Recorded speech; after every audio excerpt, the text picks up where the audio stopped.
भस्मासुर नाम तो सुना ही होगा। एक ऐसा दैत्य जिससे डरकर भगवान शिव को कैलाश छोड़कर भागना पड़ा था।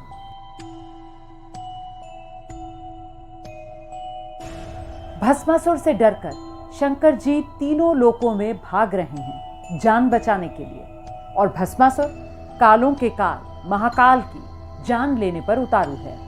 आखिर ये माजरा क्या है और कैसे बची भगवान शंकर की जान? आइए जानते हैं।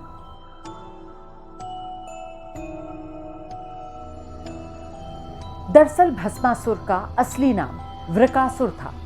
ये शकुनी का पुत्र था। ध्यान रखिए, ये महाभारत वाले शकुनी नहीं है। इसकी कथा श्रीमद् भागवत में आती है। कहते हैं एक बार महर्षि नारद भूमंडल में घूम रहे थे तो उन्हें वृकासुर नाम का राक्षस मिला। नारद को देखते ही उसने कहा, देव ऋषि, आप अच्छे अवसर पर आए। मैं आपसे एक सलाह लेना चाहता हूँ। बताइए, ब्रह्मा विष्णु महेश में कौन देवता ऐसा है जो शीघ्र और थोड़ी ही तपस्या से प्रसन्न हो जाता है? नारद ने सोचा कि ये असुर इस समय जैसा अपना जीवन बिता रहा है आगे भी ऐसे ही बिता सकता है, पर लगता है अब ये त्रय देवों में किसी की विशेष आराधना कर वरदानी होना चाहता है। वर पाने के बाद इसकी असुरी शक्ति बहुत ही प्रबल हो जाएगी, फिर ये ब्राह्मणों ऋषियों तथा देवों को सताया करेगा। नारद ये सोच तो रहे थे, पर वृकासुर के प्रश्न का उत्तर टालने का मतलब था अपने लिए संकट पैदा करना। अतः उन्होंने बहुत सोच विचार कर कहा, वृकासुर, वैसे तो त्रय महादेवों में से तुम किसी की भी तपस्या कर अपना मनोरथ पूरा कर सकते हो। ब्रह्मा और विष्णु जल्दी प्रसन्न नहीं होते, उनके लिए बहुत वर्षों तक कठिन तपस्या करनी पड़ती है। यह भी हो सकता है कि तुम्हारी आयु समाप्त हो जाए और तपस्या पूरी ही ना हो। हाँ, भगवान शंकर ऐसे हैं जो थोड़ी सी आराधना से ही प्रसन्न हो जाते हैं, और अवधर दानी तो ऐसे कि अपने भक्त की किसी भी इच्छा की पूर्ति के लिए कुछ सोच विचार करते ही नहीं। भक्त ने जो मांगा तत्काल दे दिया। तुम्हारी ही जाति के रावण तथा बाणासुर ने भगवान शिव की तपस्या से कितना वरदानी बल पाया था। अब तुम स्वयं विचार कर लो कि किसकी आराधना करनी चाहिए जिससे शीघ्र फल मिले।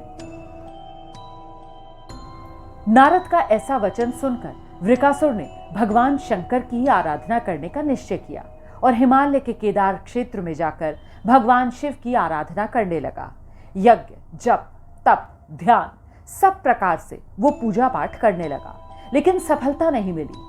हताश और निराश वृकासुर ने तय किया अब वो अपने शरीर तथा प्राण को ही भगवान शिव को अर्पित कर देगा। ऐसा विचार कर एक दिन वो अपने शरीर का मांस काट काट कर यज्ञ के अग्नि कुंड में डालने लगा, लेकिन भगवान शंकर उस पर प्रसन्न ना हुए।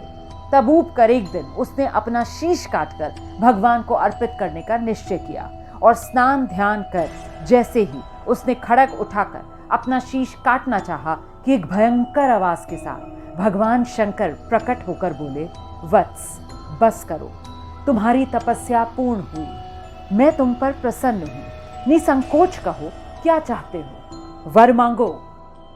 साक्षात भगवान शंकर को सामने खड़ा देख वृकासुर हाथ जोड़कर बोला, महाप्रभु शंकर, नारद ने कहा था आप शीघ्र ही प्रसन्न होकर वर देते हैं, पर मैं इतने वर्षों से आपकी आराधना कर रहा था, आप द्रवित नहीं हुए। आज जबकि मैं अपने प्राणों को न्यौछावर करने चला था, तब आपने प्रसन्न होकर दर्शन दिए। आप शीघ्र प्रसन्न नहीं हुए, इसका मतलब नारद ने मेरे साथ छल किया। अब आप प्रसन्न होकर वर देना चाहते हैं, तो मैं भी वैसा ही कठिन वर चाहता हूं। आप कृपा कर मुझे मारण वर दीजिए। मैं जिस किसी प्राणी के सिर पर मात्र हाथ भर रख दूं, उसी का प्राणांत हो जाए। आप प्रसन्न हैं तो यही वर दीजिए। शंकर जी वृकासुर की ये असुरी मांग सुनकर हतप्रभ हो गए, पर देवता का वचन था, पूरा करना था, अन्यथा मर्यादा नष्ट होती। बोले, वृकासुर, तुम्हारी तपस्या व्यर्थ नहीं जाएगी।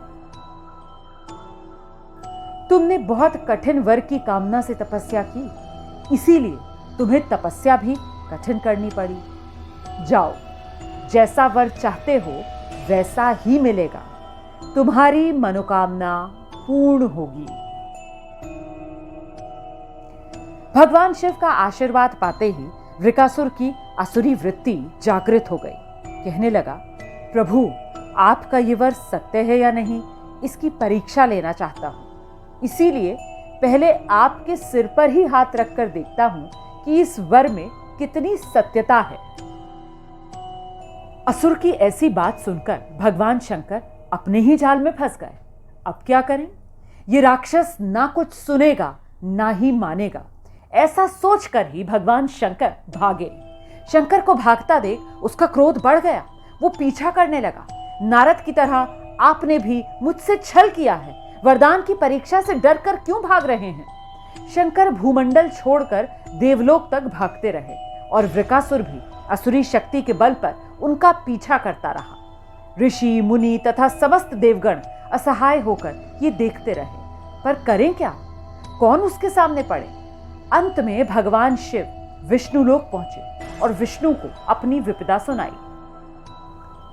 भगवान विष्णु ने हंसकर कहा, बिना सोचे विचारे वर देने का अब पता चला? खुद ही प्राण बचाते भागते फिर रहे हो। बताओ मैं क्या करूं? आपके वर की सत्यता तो सिद्ध करनी ही होगी। किसका सिर उसके आगे करूं? शिव ने कहा, नारायण, मुझे कोसने से मेरा यह संकट दूर नहीं होगा। कुछ करिए और जल्दी करिए, अन्यथा वो यहां भी पहुंच जाएगा।